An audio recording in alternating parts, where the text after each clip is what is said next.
Gerbong itu berjalan perlahan dengan rombongan manusia tanpa kepala yang menariknya. Jadi, waktu kecil dulu, aku sempat mampir ke desa Pak Likku yang berdekatan langsung dengan rel yang sudah tidak digunakan. Pernah aku tanya, itu sebenarnya relnya ke arah mana? Tapi Pak Lek dan saudara di sana nggak pernah ngasih tahu jawaban yang pasti. Kesatasayun lah, gudang tebu atau terputus, tidak ada yang pasti. Pikiranku saat kecil dulu, jika tidak tahu seharusnya tinggal ngikutin rel itu dan sampai kemana tujuannya. Dan itu memang pernah dilakukan oleh beberapa orang, dan ternyata mereka tidak pernah kembali. Aku pun diceritakan cerita ini oleh Pak Lek, rel mati. Ya, assalamualaikum teman-teman pecinta cerita seram. Apa kabar kalian semua? Semoga sehat dan sukses selalu buat kalian. Masih bersama Kang Carman di channel Kawan Horor. Malam ini, Kang Carman akan membawakan dua buah cerita dari tulisan akun Twitternya @dioseta. Cerita pertama berjudul asli Rel Mati, dan cerita kedua berjudul Hantu Kresek Rest Area. Baiklah, langsung saja kita simak ceritanya sama-sama. Dan buat kalian, jangan pernah dengarkan kisah horor ini sendirian, karena terkadang mereka datang dan ikut mendengarkan. Namaku Ujang, baru lulus SD dan baru saja disunat. Sekarang aku sedang berada di desa tempat kelahiran ibu. Desa kumuh yang bersinggungan langsung dengan rel kereta. Saking dekatnya, kalau aku membuka penutup seng dari jendela dapur, rel kereta itu terlihat dekat. Tapi rel itu sudah puluhan tahun tidak digunakan. Dan perumahan-perumahan sederhana di sekitar rel menjamur setelah tak ada lagi kereta yang melintas. Anehnya, warga desa ibu tidak ada yang mengetahui kemana rel itu berujung. Kalau sudah maghrib, jendela belakang jangan dibuka, jangan ada yang main di rel. Itu adalah peraturan pertama ibu saat kami tiba di sini. Namanya anak kecil, semakin dilarang, semakin penasaran. Sepi, benar-benar sepi. Aku yang penasaran mencoba melihat keadaan rel di belakang rumah saat malam hari. Dan benar saja, tidak ada satupun warga yang terlihat di sana. Bulu kudukku pun berdiri saat berada di sana.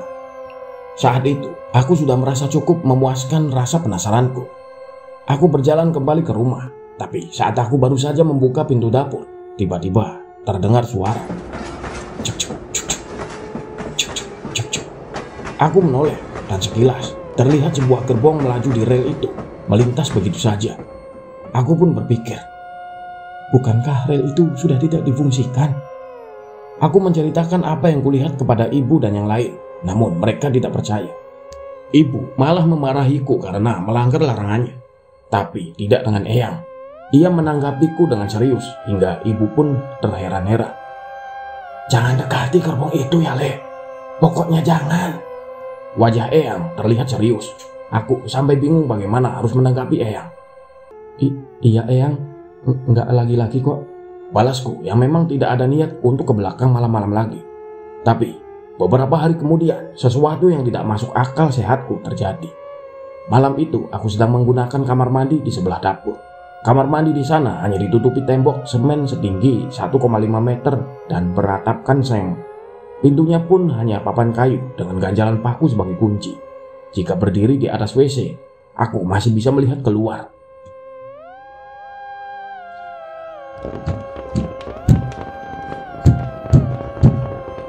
Aku mendengar suara itu dari belakang kamar mandi. Suara itu kecil namun perlahan, semakin membesar seolah semakin mendekat. Aku sempat mengira itu suara hewan yang melintas, tapi suaranya begitu aneh. Belum lagi, tiba-tiba aku merasa merinding begitu saja. Aku ingin keluar kamar mandi dan lari masuk ke dalam rumah, tapi firasatku menahanku untuk itu. Aku pun memilih untuk menaiki tingkatan untuk WC dan mengintip keluar. Suara itu terdengar semakin dekat dari arah rel, dan aku melihatnya. Itu adalah sebuah kepala yang menggelinding di rel itu. Glutuk-glutuk, glutuk-glutuk, glutuk-glutuk. Kepala itu memutar dirinya perlahan melewati jalur itu begitu saja. Aku benar-benar ingat wujudnya yang memiliki lidah begitu panjang dengan mata yang terus melotot. Dan dia sempat melirik kepadaku. Aku benar-benar ketakutan saat itu hingga memilih terus menunggu di kamar mandi sampai kepala itu menghilang dan suara itu tidak terdengar lagi. Saat aku yakin makhluk itu sudah tidak ada, aku buru-buru berlari ke rumah dengan wajah pucat dan panik. Tapi ibu dan yang lain sudah tidur. Aku ingin membangunkan mereka, tapi aku takut dimarahi. Aku pun memilih untuk tidur di dekat mereka untuk menghilangkan rasa takutku. Keesokan paginya, aku kembali bercerita kepada ibu dan eyang. Aku tidak menyangka sebuah pertanyaan akan sampai kepadaku.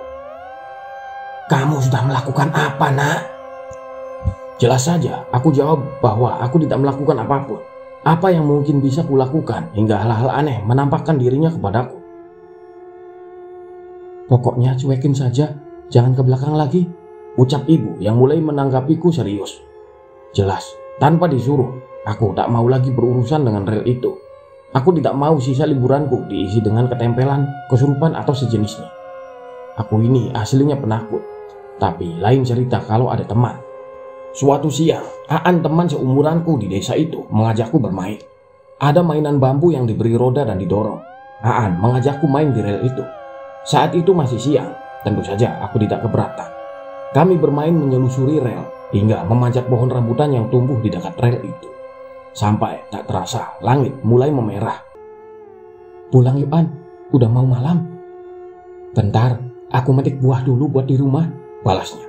Aku pun menanti di bawah sementara Aan masih di atas memetik rambutan. Lama sekali aku menunggu di bawah sampai bosan, sementara langit semakin gelap. Aku ingin memaksa Aan untuk turun, tapi tiba-tiba Aan tak lagi terlihat di atas pohon. Aku pun panik dan mencarinya. Sialnya, Aan terlihat berjalan mengikuti rel sambil menenteng rambutannya. "An, mau kemana? Sudah malam ini," teriakku, tapi Aan tidak menggubris. Mau tidak mau, aku pun mengejarnya. Disitulah kebodohanku. Aan tiba-tiba menghilang begitu saja di jalur itu. Aku ingin cepat-cepat kembali, tapi tiba-tiba di belakangku melintas sebuah gerbong yang besarnya hampir menutupi jalur yang aku lewati. Gerbong itu begitu tua dan sekilas tertutup kabut. Tapi saat mendekat, aku baru tersadar bahwa gerbong itu ditarik oleh serombongan orang yang mengenakan baju lusuh dan kotor. Aku benar-benar merinding saat melihat rombongan penarik itu tidak memiliki kepala. Aku berpikir bahwa aku akan mati saat itu juga. Tapi aku berpaling dan berlari. Aku berlari menjauh dari gerbong dan mengikuti rel jalur itu. Bukan keadaan semakin tenang, namun suara-suara aneh mulai terdengar di sekitarku. Bukan lagi rumah-rumah yang mengapit rel itu, tapi tebing dan bukit-bukit kecil. Entah berapa lama aku berlari, aku tak berani menoleh sedikit pun. Dari sudut mataku samar-samar, aku melihat banyak sosok yang menontonku. Jelas, aku tahu mereka bukan manusia. Bukan itu hal terburuknya. Aku berlari dengan kaki yang lemas saat melihat apa yang ada jauh di depan. Rel itu berujung pada sebuah lubang galian yang besar. Apa yang terlihat di hadapanku seperti sebuah kejadian yang terus berulang. Ada sosok-sosok yang berpakaian kumuh, sudah babak belur dengan tangan diikat. Mereka berjalan bergantian menanti untuk diterjunkan ke lubang itu. Tumbal. Itulah yang terlintas di pikiranku saat itu. Entahlah, aku hanya ingin selamat. Sementara itu, gerbong yang ditarik rombongan makhluk tanpa kepala itu pun semakin mendekat. Sepertinya mereka ingin aku menjadi bagian dari mereka di lubang itu. "Ibu, Eyang, tolong!" Aku berteriak sambil menangis, tapi tidak ada yang menjawab. Kakiku sudah lemas dan wajahku pucat. Aku tidak ingin mati. Rasa takutku pun menjalar hingga aku pun lemas dan hampir tak sadarkan diri. Dan saat itulah aku mulai mendengar suara kentongan mendekat ke arahku. "Ujang, Ujang!" Mereka memanggil-manggil namaku, namun mereka tak dapat menemukanku. Entah apa yang ada di hadapanku saat ini. Seseorang yang begitu tua mendekat dan mencengkeram wajahku. "Yang kamu lihat, lupakan saja." Setelah ucapan itu terdengar, aku pun kehilangan kesadaran dan tiba-tiba terbaring di kebun warga dengan warga yang mengerumuniku. "Ya ampun, Le. Warga desa saja nggak ada yang berani ngikutin rel itu. Kok kamu nekat?" tegur seorang warga. "Saya ngikutin Aan, Pak, tapi tiba-tiba dia hilang." Aku mencoba menjelaskan. "Aan juga cerita kalau dia pulang bareng kamu, tapi tiba-tiba kamu hilang di tengah jalan. Makanya ibu langsung minta bantuan warga untuk nyari kamu," ucap ibu sambil memelukku. Aku mencoba mengingat-ingat, tapi tak banyak yang aku bisa ingat. Ibu menceritakan aku ditemukan di pinggir persimpangan rel mati yang tertutup semak dengan bantuan Mbah Sukmo, sesepuh di desa ini. Kata mereka, Mbah Sukmo menggunakan ritual untuk menemukanku yang disembunyikan oleh sosok-sosok gaib. Keesokan harinya, aku baru bisa bercerita semua yang aku lihat saat itu. Mulai tentang gerbong yang ditarik oleh orang tanpa kepala, hingga makhluk-makhluk yang terjun ke lubang galian. Tapi anggota keluargaku hanya menganggap aku bermimpi buruk saat hilang. Rel itu berujung pada sebuah bukit kecil. Bukit hasil tanah longsor puluhan tahun yang lalu yang membawa desa kecil hingga banyak nyawa tidak selamat. Longsor itu tak bisa dibereskan dan sudah ada rel baru. Jadi rel ini dibiarkan begitu saja. Eyang menceritakan apa yang ia tahu, tapi aku tidak yakin itu sepenuhnya benar. Aku merasa hanya Mbah Sukmo yang tahu kebenaran dari ujung rel ini. Saat melihat Mbah Sukmo, aku tak berani bertanya dan hanya memandangnya dari jauh. Ketika menoleh, ia hanya memberi isyarat jari telunjuk di depan bibirnya, seolah ia memintaku untuk tidak lagi membicarakan apa yang kulihat tentang ujung rel mati itu, tentang lubang tempat pekerja pembangunan rel yang mati menjadi korban di masa pekerjaan mereka di masa penjajahan, entah sebagai korban atau sebagai tumbal. Iya, cerita tentang rel mati sudah selesai teman-teman. Kita lanjut masuk ke cerita yang kedua. Hantu kresek di rest area. Setelah kemunculannya, perjalanan kami berubah mencekam. Jangan lupa berdoa sebelum kalian melakukan perjalanan. Kita tidak pernah menyangka apa saja yang mungkin kita temui sepanjang perjalanan. Bisa saja petaka, bisa saja maut. Panggil saja namanya Rama. Semua berawal ketika Rama sedang dalam perjalanan ke Jawa Timur bareng temannya, Putro. Waktu itu mereka berangkat dari Jakarta jam 9 malam setelah mereka pulang kantor dan bersiap-siap. Mereka sengaja melakukan perjalanan malam karena jalan tol pasti tidak ramai seperti di siang hari. Lagi pula, perjalanan di malam hari membuat ban lebih awet daripada pada siang hari yang panas dan terik matahari. Masalah dimulai ketika menjelang tengah malam, Rama sudah kebelet ke kamar mandi dan harus segera mencari rest area. Sialnya, mereka sudah terlanjur melewati beberapa rest area yang bagus dan terpaksa berhenti di salah satu rest area yang seadanya. Menurut mereka, yang penting bisa buang air kecil dan gak buang sembarangan. Mereka beristirahat sejenak dan berniat mengisi bensin. Disitulah Rama tiba-tiba merasa merinding. Mereka menoleh ke berbagai arah dan tidak menemui petugas pom bensin di sekitar mereka. Saat itulah, tanpa sengaja Rama melihat seseorang dari kejauhan yang berdiri mengarah ke arah mereka. Yang bikin Rama bingung, mukanya ditutupi kresek. Ada beberapa orang yang sedang beristirahat di mobil di dekat orang itu. Namun anehnya, mereka seolah tidak menyadari sosok itu. Mereka hanya lewat begitu saja. Ram, itu siapa? Nggak tahu, Put. Ini petugasnya pada kemana coba? Waktu itu, Rama mau keluar dan nyariin petugas pom bensin. Tiba-tiba, Putro melarang Rama buat keluar. Ram, kita cabut saja. Isi bensinnya nanti saja. Nanggung, Put. Udah di sini saja. Ram, Putro tidak mendebat. Namun wajahnya mengarah ke orang yang menutupi wajahnya dengan kantong kresek itu. Sosok itu tiba-tiba saja sudah berada dekat di mobil mereka. Putro melihat orang itu dengan muka cemas. Dan Rama pun sadar, orang dengan kresek di wajahnya itu hanya memandang mereka tanpa bergerak sedikit pun dan tanpa berkata sepatah kata pun. Rama ingat dengan jelas sosok itu semakin dekat. Sosoknya mengenakan pakaian yang sudah lusuh, wajahnya tertutup kresek hitam, dan hanya berdiri terpaku menatap mereka. Rama pun gak berpikir panjang dan segera meninggalkan tempat itu. Aneh kan orang tadi, Ram? Kalau dibilang orang iseng, ngapain tengah malam begini? Rama gak menjawab. Bukan tanpa alasan, tapi Rama benar-benar gak tenang pas ngecek spion dan orang itu gak kelihatan dari kaca spion. Masa sih ada yang namanya hantu kresek? Rama masih tak berhenti berbicara. Hantu kresek? Ngawur kamu, Ram. Masalahnya, aku pernah dengar mitos tentang hantu kresek di daerah ini. Tapi masa sih kita apes banget ketemu dia? Sudah, kita cabut dulu saja, cari rest area yang lain yang rame buat isi bensin. Entah kenapa, setelah dari rest area itu, jalanan terasa begitu sepi, bahkan Rama sering merasa merinding. Untuk mencairkan suasana, Rama mencoba banyak mengobrol dengan Putra. Tapi tetap saja mereka kehabisan bahan bicara. Perasaan Rama semakin gak enak ketika tiba-tiba mobil Rama mogok. Gak ada angin, gak ada hujan. Mobil Rama yang hitungannya masih keluaran baru tiba-tiba gak bisa digas dan mesinnya mati. Bensin kali, Ram. Masih seperempat. Sampai perbatasan juga masih sanggup ini. Mereka menepi dan mencoba memeriksa keadaan mesin. Waktu itu di sekitar tol hanya ada hutan-hutan. Oli aman, bensin aman, nggak ada bau gosong juga, ucap Putro memeriksa mesin mobilku. Coba starter lagi. Rama pun mengikuti perintah Putro. Dan ternyata mobil itu kembali menyala. Jelas saja Rama bingung. Rama minta Putro buat nutup kap mesin dan naik ke dalam. Tapi pas Rama melihat ke luar, Putro kelihatan sedang melihat ke satu arah dengan muka pucat. Kenapa, Put? Tiba-tiba Putro membanding kap mesin dan buru-buru masuk ke dalam. Cabut, cepat cabut, teriak Putro. Rama yang gak ngerti langsung nengok ke arah Putro melongo tadi. Dan waktu itu Rama benar-benar gak percaya. Orang yang wajahnya ditutup kantong kresek tadi sudah ada di belakang mobil. Cabut, cepat. Putro benar-benar pucat. Rama pun menginjak gas dan buru-buru meninggalkan tempat itu.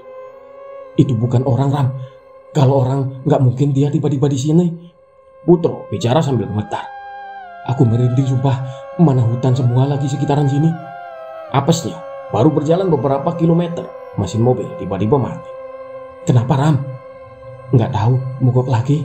Rama dan Putro beberapa kali menengok ke belakang memastikan sosok itu tidak ada. Tapi ketika Rama mau keluar, tiba-tiba kedengaran suara dari atap mobil. Rama pun memilih buat nggak keluar. Dan saat itu Rama mendengar suara kresek dari atas mobil.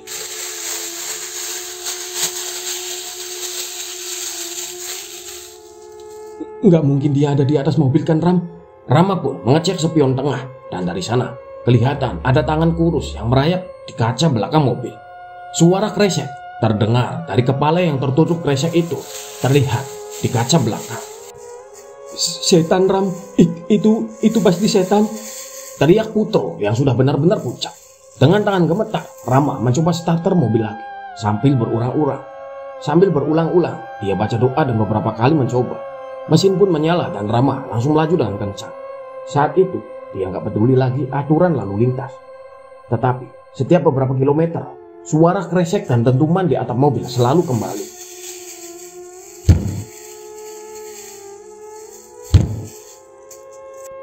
Perjalanan yang seharusnya cuma beberapa jam saja sekarang menjadi lebih lama. Rama merasa sosok itu selalu mengikuti. Setiap kali Rama menengok, sosok kelihatan entah di mana. Barulah pas menjelang subuh, ada rest area dengan masjid yang lumayan besar. Rama pun buru-buru melipir ke sana dan sepakat untuk melanjutkan perjalanan setelah matahari terbit. Beruntung di sana cukup ramai dan banyak orang istirahat. Mereka memesan segelas kopi di salah satu kios yang terdapat cukup banyak orang. Nggak tahu kenapa, waktu itu Rama samar-samar melihat handuk kresek itu di antara orang-orang. Rama cuma berharap apa yang ia lihat cuma perwujudan dari rasa takutnya saja. Pukul 6 pagi, mereka pun melanjutkan perjalanan. Jalanan sudah mulai ramai dan sosok handuk kresek itu sudah tidak terlihat lagi. Waktu itu Rama cuma berharap setan itu nggak ngikutin dia sampai tujuan atau malah sampai sekarang. Semenjak itu Rama nggak berani melakukan perjalanan malam. Kalaupun terpaksa, seenggaknya bawa lebih dari 2 orang dan jangan nekat berhenti di rest area yang kelihatan tua dan sepi. Cerita tentang hantu kresek pernah didengar Rama dari seorang yang lahir di sekitaran rest area tersebut. Sosok ini telah menjadi urban legend di wilayah itu. Konon, hantu kresek adalah arwah seorang petani yang menjadi korban kebengisan preman-preman suruhan saat terjadi perebutan lahan. Menurut cerita yang beredar, kepala petani yang menjadi korban itu sengaja ditutupi kresek karena beberapa alasan. Yang pertama, agar tidak mengetahui siapa yang membunuhnya. Dan yang kedua, agar saat kepalanya dihabisi, darahnya tidak bermunceratan kemana-mana. Iya, itulah tadi 2 buah cerita yang baru saja Kang Sarman bawakan. Kang Sarman mohon maaf apabila banyak salah kata dan ucapan saat membawakan kisah ini ya teman-teman. Semoga cerita ini dapat menghibur teman-teman semuanya dan semoga dapat kita ambil pelajarannya, kita ambil baiknya dan buang buruknya. Itu saja kisah malam ini. Semoga kita semua selalu diberikan kesehatan, dimudahkan dalam menyebut rezeki dan diberi perlindungan oleh Allah Subhanahu wa taala. Sampai jumpa esok hari di jam yang sama dengan cerita menarik lainnya. Kang Sarman undur diri. Wassalamualaikum warahmatullahi wabarakatuh. Salam kawan horor.